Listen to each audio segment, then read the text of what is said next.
Everyone, welcome to sun stars with astro Bharat.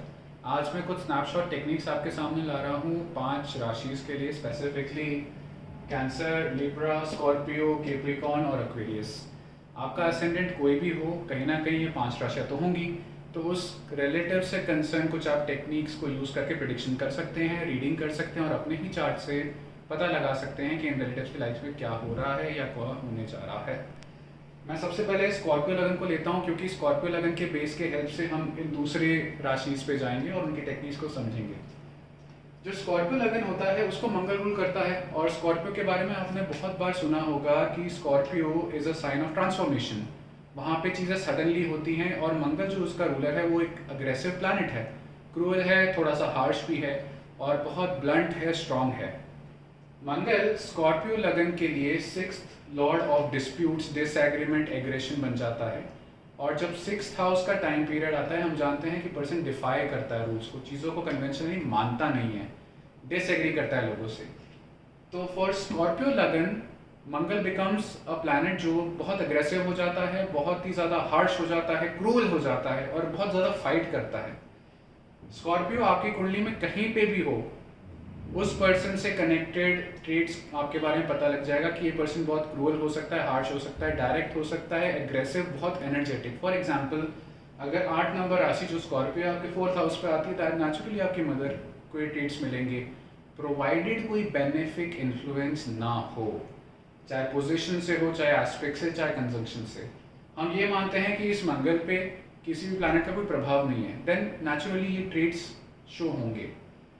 For Scorpio लगन या Scorpio राशि हम देखेंगे 3rd house of arms, shoulders, efforts and communication का रूलर होता है शनि। और शनि आप सबको पता है नेचुरली एक हार्श प्लैनेट है, कोल्ड प्लैनेट है, क्योंकि शनि को बस काम करना है और उसको पता है वो सबके लिए सही कर रहा है, तो चाहे आपको अच्छा लगे नहीं लगे, उसने काम करना है। मंगल और शनि जिस भी हाउस पे और प्लैनेट पे अपनी दृष्टि डालेंगे, ये स्कॉर्पियो लगन पर्सन उस पर्सन के लिए काफी क्रूअल हो जाएगा। इसको अपन समझते हैं। मान लीजिए स्कॉर्पियो लगन के लिए 7th लॉर्ड इज वीनस। मंगल अपनी 7वीं दृष्टि से शुक्र को देख रहा है, और हम ये मान लेते हैं कि शनि भी यहां पर है मंगल के साथ, तो शनि भी शुक्र पे दृष्टि डाल रहा है, और शुक्र के साथ साथ वो 7th हाउस ऑफ स्पाउस पे भी डाल रहा है। शुक्र वैसे भी स्पाउस को शो करता है, तो ऐसा पर्सन अपने स्पाउस पे बहुत क्रूअल हो जाएगा। इनफैक्ट अगर केतु का पोजीशन भी यहाँ कहीं आ जाता है या इस मंगल को इन्फ्लुएंस करता है, तो फिजिकल वायलेंस बहुत शो हो सकता है।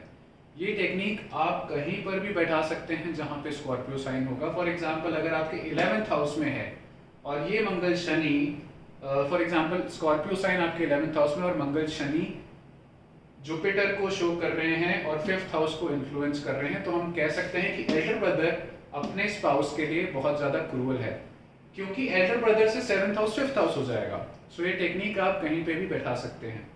अब आप मान लीजिए कि यहाँ पर जो 8th लॉर्ड ऑफ लॉन्गेविटी है और 11th lord of elder sibling Budh होता है। आप ऐसे मान लीजिए कि मंगल की 8वीं दृष्टि बुध पे तो आ ही रही है, and at the same time मान लीजिए शनि यहाँ पर है और शनि बुध को दृष्टि देता है, तो एक तो एज कम हो जाएगी पर्सन की। वो कम क्यों होगी मैं आपको बताता हूं, क्योंकि 2 malefic planets 8th house of longevity को दृष्टि दे रहे हैं, and at the same time मैंने आपसे पूछा कम क्यों होगी, वो इसलिए क्योंकि 11th house of Elder siblings afflicted हो रहा है, किससे, इस पर्सन के थ्रू। दैट मीन्स कि जब जब ये पर्सन अपने एल्डर सिबलिंग को तकलीफ देगा, वो अल्टीमेटली अपना कर्म ऐसा कर देगा कि उसकी एज पे असर आएगा, यानी एज लॉन्गेविटी कम होती जाएगी। कॉज एंड इफेक्ट, आपने एक बुरा कर्म करा या लेस देन गुड कर्म करा, तो उसका असर किस पे आ रहा है, आपकी एज पे आ रहा है, आपके इनहेरिटेंस पे आ रहा है। अब ये कॉम्बिनेशन आप एक बार माइंड पे रखिएगा कि लगन which is self and 3rd house which is your efforts, your arms, अगर ये दोनों हाउसेस मिलके किसी को इन्फ्लुएंस करते हैं, तो वहां पर आपका सबसे ज्यादा रोल प्ले होता है, क्योंकि 8th हाउस अपनी एज होती है, लॉन्गेविटी होती है, तो अगर दो मैलेफिक नेचुरल प्लैनेट्स, एक तो आप खुद और आपके हाथ, अगर आपकी एज पे असर डालते हैं तो ऐसा पर्सन डिस्ट्रक्टिव हो जाता है। किसके लिए? खुद के लिए। बहुत से केसेस में लोग सुसाइड करते हैं, वहां पे 1, 3 एंड 8 का कॉम्बिनेशन आता है। Not everybody with this combination will commit suicide, हम उसके बारे में बात नहीं करेंगे। बट जब मैं बताता हूँ डिस्ट्रक्टिव टेंडेंसीज तो आप समझ सकते हैं। In such a combination the person will harm his elder brother, और वो खुद का भी नुकसान कर बैठेगा अपने एग्रेशन की वजह से, क्योंकि बहुत ज्यादा डायरेक्ट, ब्लंट, हेड स्ट्रॉन्ग हो जाएगा इस कॉम्बिनेशन से। अब हम यही कॉम्बिनेशन को, अगर आप मान लीजिए कैंसर लगन लेते हैं, आप मान लीजिए कि ये कैंसर लगन है,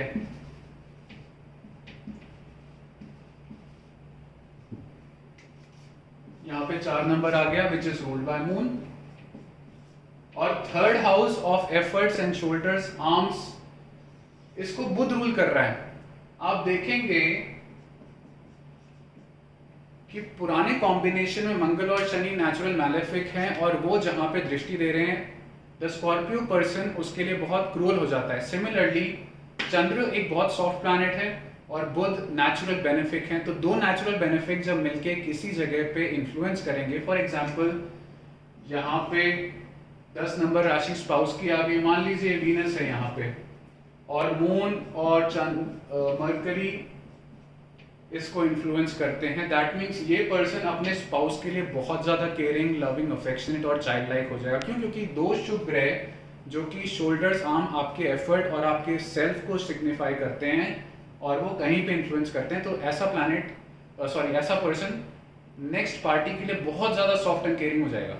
पुराने एग्जाम्पल में हमने ये दिखाया कि कैसे एक पर्सन किसी रिलेटिव के लिए क्रूअल हो जाता है, उसका दुश्मन बन बैठता है, और इस केस में हमने ये पता लगा लिया कि कैसे एक पर्सन दूसरे पर्सन के लिए एक्स्ट्रा बेनिफिशियल हो गया। हमने कैंसर की एक टेक्निक देख ली, स्कॉर्पियो की एक टेक्निक देख ली, अब हम देखते हैं लिब्रा की टेक्निक। लिब्रा जब भी राइजिंग साइन में आता है, आपके कुंडली में कहीं ना कहीं लिब्रा होगा, यानी किसी ना किसी रिलेटिव का लगन बन जाएगा लिब्रा। जब लिब्रा लगन में होता है, जिसको वीनस रूल करता है, उसकी दूसरी राशि टॉरस राशि 8th हाउस ऑफ लॉन्गेविटी में आ जाती है। जब भी शुक्र, बृहस्पति और बुध, जो कि दो नेचुरल बेनिफिक प्लैनेट हैं, इनके इन्फ्लुएंस में आएगा तुला लगन के लिए, तो ऐसे पर्सन का शुक्र के ट्रेड्स बहुत बढ़ जाएंगे, उनको शुक्र रिलेटेड बेनिफिट मिलेंगे, क्योंकि ये दोनों शुभ हैं। But at the same time तुला लगन के लिए Jupiter is not a good planet, वो एक फंक्शनल मैलेफिक है, क्योंकि वो 3rd हाउस का लॉर्ड और 6th हाउस का लॉर्ड है, और बुध 12th हाउस का लॉर्ड है। तो ये दोनों एज तो बढ़ा देंगे, शुक्र 8th हाउस को भी तो रूल कर रहा है। आपकी कुंडली में 7 नंबर कहीं पर भी है, यानी तुला राशि कहीं पे भी है, तो उसका 8th यानी टॉरस हो जाएगा।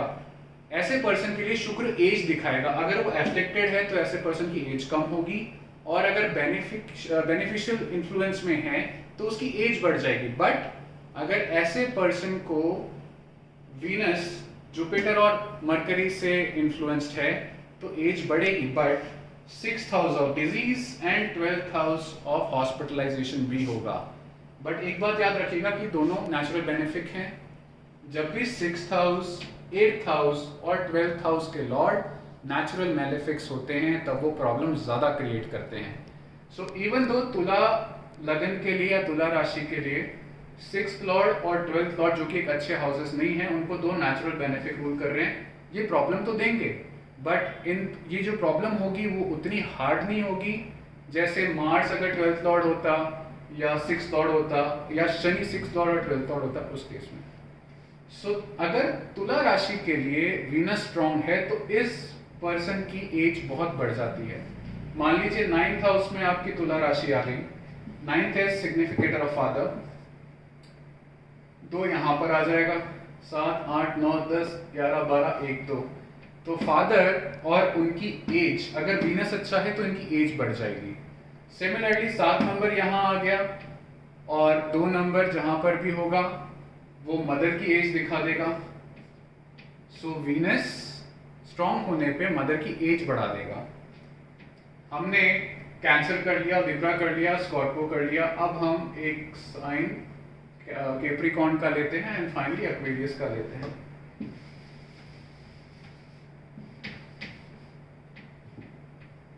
कैप्रिकॉर्न लगन कहीं पर भी होगा। Capricorn is ruled by Shani जो नेचुरल हार्श प्लैनेट है, कोल्ड है। तो उससे नेक्स्ट राशि 11 नंबर राशि एक्वेरियस, उसका लॉर्ड भी शनि है। Capricorn ruled by Shani, Aquarius ruled by Shani. Second house से हम वॉइस देखते हैं, ऐसे पर्सन की वॉइस हार्श होगी। और अगर इस पे जुपिटर या नेचुरल बेनिफिट्स का इन्फ्लुएंस नहीं है तो ये कंफर्म होता है कि ये पर्सन, इसकी वॉइस हार्श होगी। ये जब भी कुछ बोलेगा तो किसी को कोई बात चुभ सकती है। इसको आप प्रिडिक्शन में कैसे यूज करेंगे? जब भी कोई इंटरव्यू में आता है, या हम ऐसा एग्जाम्पल लेते हैं कि आपको मैरिज प्रपोजल लिया है, ये थोड़ा ज़्यादा प्रैक्टिकल हो जाएगा, तो हम बता सकते हैं कि ये स्पाउस जिसका 10 नंबर यहाँ पर है और 11 नंबर यहाँ पे, ऐसे पर्सन का जो स्पाउस होगा वो थोड़ा सा क्रूअल होगा स्पीच में। तो हो सकता है उसका दिल अच्छा हो बट उसकी स्पीच इतनी हार्ड हो जाएगी, उसके साथ आपको एडजस्टमेंट करना पड़ेगा। यहाँ पे हम इस टेक्निक को अप्लाई कर सकते हैं। एंड फाइनली हम एक्वेरियस लगन लेते हैं। एक्वेरियस लगन की भी टेक्निक स्कॉर्पियो लगन की तरह ही सेम है। उसका रीजन ये है, मान लीजिए एक्वेरियस लगन यहाँ पर है, शनि इसको रूल कर रहा है, ये हो गया सेल्फ। तो अगेन स्कॉर्पियो की तरह third house will also be ruled by a malefic which is Mangal. Scorpio के केस में लगन को रूल कर रहा था मंगल और थर्ड हाउस को शनि। एक्वेरियस के केस में लगन को रूल कर रहा है शनि और थर्ड हाउस को मंगल। दोनों नेचुरल मैलेफिक हैं। ऐसे केस में भी जब भी मंगल और शनि किसी हाउस को और उसके कारक को दृष्टि देंगे, एफ्लिक्ट करेंगे, तो ये पर्सन उस रिश्तेदार के लिए बहुत डिफिकल्ट हो जाएगा, उसके लिए क्रूअल हो जाएगा। मान लीजिए ऐसा पर्सन, यहाँ पे 9 नंबर आ गया जुपिटर का और यहाँ पे 12 जुपिटर का। 11th house is Elder brother, Elder sibling. Shani और मंगल का इन्फ्लुएंस अगर जुपिटर पे आ गया, दैट मीन्स जुपिटर यहाँ पे खराब कंडीशन में आ गया, एफ्लिक्ट हो गया, तो ये पर्सन अपने एल्डर ब्रदर के लिए बहुत डिफिकल्ट हो जाएगा, उसकी तरफ क्रुएलिटी बढ़ा देगा और ये इन टर्न इसके फाइनेंसेस खराब करेगा। तो जब जब आप अपने एल्डर ब्रदर को परेशान करेंगे या ये पर्सन अपने एल्डर ब्रदर को परेशान करेगा, Jupiter second house of finance rule कर रहा है, इमीडिएटली आपका फाइनेंस भी खराब होगा। Cause and effect. आपने कर्म क्या खराब करा? आपने अपने एल्डर सिबलिंग को या एल्डर पर्सन को परेशान करा। 11th हाउस फ्रेंड सर्कल भी तो है, फ्रेंड्स को परेशान करा, उनको तकलीफ दी, इमीडिएटली आपका धन का नुकसान हो जाएगा। Cause and effect. Jupiter Aquarius लगन के लिए बहुत स्पेशल प्लैनेट हो जाता है क्योंकि वो सेकंड हाउस ऑफ धन and 11th house of gains का मालिक है। और जुपिटर हम जानते हैं it is the natural significator of wealth. तो जुपिटर की दृष्टि फॉर एक्वेरियस लगन जहां पर भी होगी उसके कारक तत्वों में बढ़ोतरी आएगी। और क्योंकि सेकंड हाउस रिप्रेजेंट्स वैल्यू, तो जुपिटर जहां पर भी देखेगा उन चीजों की वैल्यू बढ़ जाएगी। अगर मान लीजिए एक्वेरियस लगन के लिए जुपिटर 4th हाउस में दृष्टि दे रहा है, क्योंकि जुपिटर का दृष्टि सबसे इंपॉर्टेंट होता है मोर देन इट्स प्लेसमेंट, और at the same time fourth को रूल कौन करेगा? वीनस। मान लीजिए जुपिटर वीनस पे दृष्टि दे रहा है और 4th हाउस पे भी दृष्टि दे रहा है, तो ऐसे इंसान की प्रॉपर्टी बहुत बड़ी होगी, लग्जूरियस होगी, उसको ग्रैंड चीजें मिलेंगी। प्रेडिक्शन में कैसे यूज करेंगे? अगर इसका ट्रांजिट फेवर कर रहा है प्रॉपर्टी परचेज के लिए, तो ऐसे पर्सन के पास छोटी जमीन नहीं बड़ी जमीन आएगी। और अगर बड़ी जमीन नहीं आती तो किसी पॉश लोकेलिटी में छोटी जमीन आ जाएगी, बट उसकी क्वालिटी बहुत अच्छी होगी। क्यों? क्योंकि जुपिटर वैल्यू बढ़ा रहा है। या तो बड़ी जमीन, but it should not be necessarily in posh locality, और अगर पॉश लोकेलिटी में आती है भले ही छोटी जमीन हो, but from the inside it will be spacious. Jupiter for any Aquarius person कहीं पे भी देखेगा उसकी वैल्यू बढ़ जाएगी। अब एक्वेरियस किसी भी कुंडली में कहीं तो बैठा होगा। मान लीजिए हम एक सिंपल सा बेसिक केस लेते हैं, किसी का एरीज लगन है,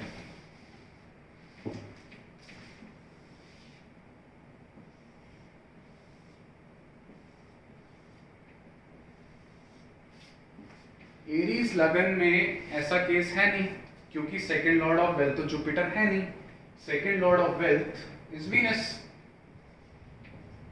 बट 11 नंबर यहाँ पर आ रहा है, तो यानी हम एल्डर ब्रदर को अगर हम लगन मान लें तो एल्डर ब्रदर का वेल्थ और एल्डर ब्रदर की इनकम, जुपिटर जहां पर भी देखेगा एल्डर ब्रदर के लिए वो चीज में बढ़ोतरी कर देगा। मान लीजिए कि अगर जुपिटर यहीं पर बैठा हुआ है और बेनिफिक इन्फ्लुएंसेस पे है, तो हम कह सकते हैं कि एल्डर ब्रदर की सेविंग्स में और इंक्रीमेंट की क्वालिटी बहुत बढ़ेगी। जहां पर नॉर्मली किसी को 10,000 पर मंथ का इंक्रीमेंट मिलता है, इस पर्सन को 15,000, 12,000, 18,000, 20,000 मिल जाएगा। ट्रांजिट को हम यूज करते हुए ये चीज प्रिडिक्ट कर सकते हैं।